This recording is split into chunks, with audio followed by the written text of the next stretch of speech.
People in Turkey are voting today in one of the most consequential elections in the country's modern history.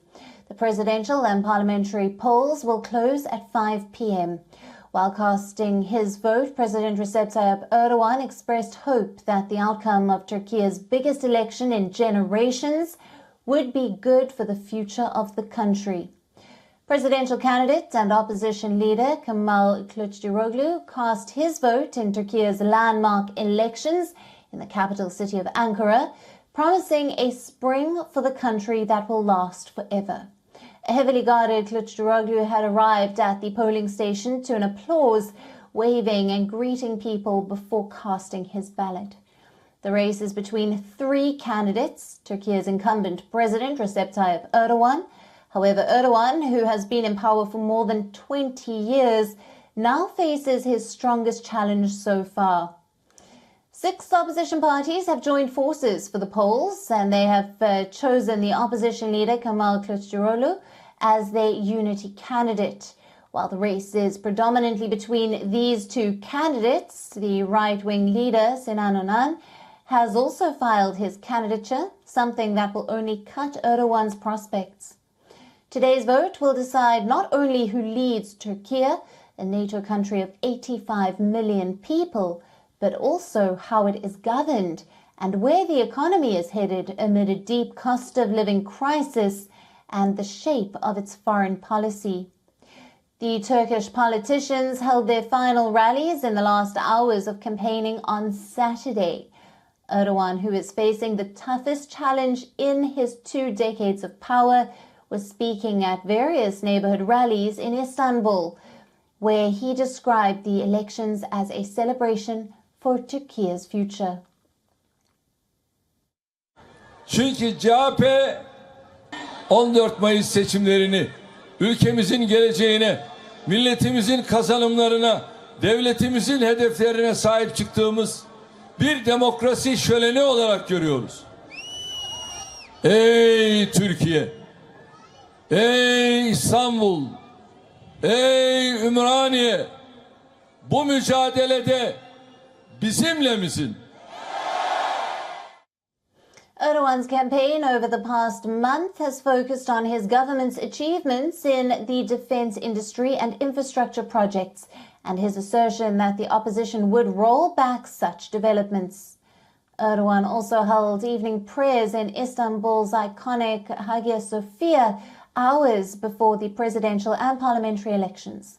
Scores of Erdogan supporters also gathered to accompany him during the prayers. During his term, Erdogan had changed the status of the iconic Byzantine-era monument from a museum to a mosque. Başta milletimiz, devletimiz var olsun. Sayın Cumhurbaşkanımız başta olmak üzere Devlet Bahçeli, Hatay İl Başkanımız Sayın Alihan Döner başta olmak üzere Rabbim hepsinden razı olsun. Bize yerlerini, yuvalarını açtı ve hiç kimseye muhtaç etmedi Allah'ın izniyle. Yani onların emeklerini ne yapsak ödeyemeyiz. Voter turnout in Turkey is traditionally high, showing continued belief in civic participation. However, if no presidential candidate secures more than 50% of the vote, a runoff will be held on the 28th of May.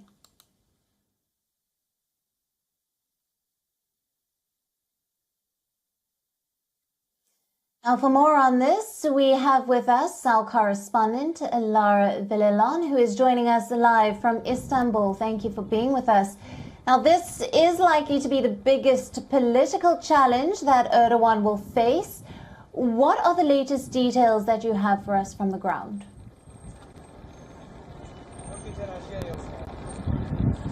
Thank you. So far, it's been 4 hours since polling schools have opened, and there is a constant crowd doing lines to be able to vote.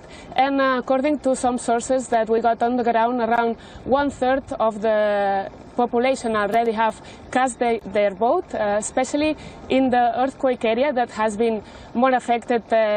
Like all the process of voting, it's more complicated because around 1 million of voters will have to travel either today or in the previous days to be able to cast their vote. So far there's also have been no incidents incidents. There is lines of people waiting to cast their vote as well.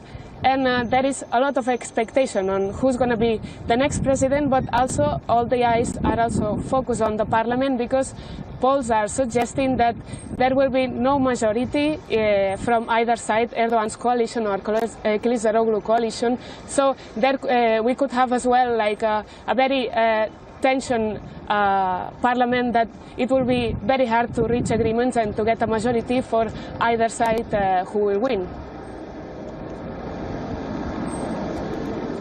Right, and Laura, in the last elections in 2018, there were concerns about irregularities. Are there any such concerns this time around?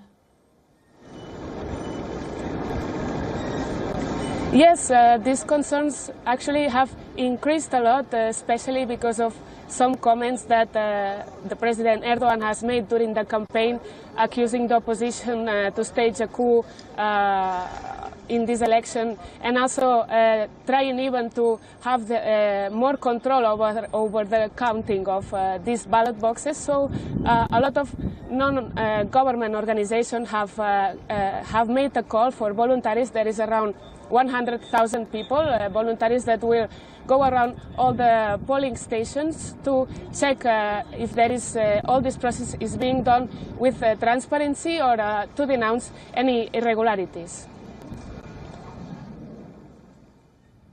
Right, Lara, thank you very much for bringing us all the latest details from those elections currently underway in Turkey. WION, now available in your country. Download the app now. Get all the news on the move.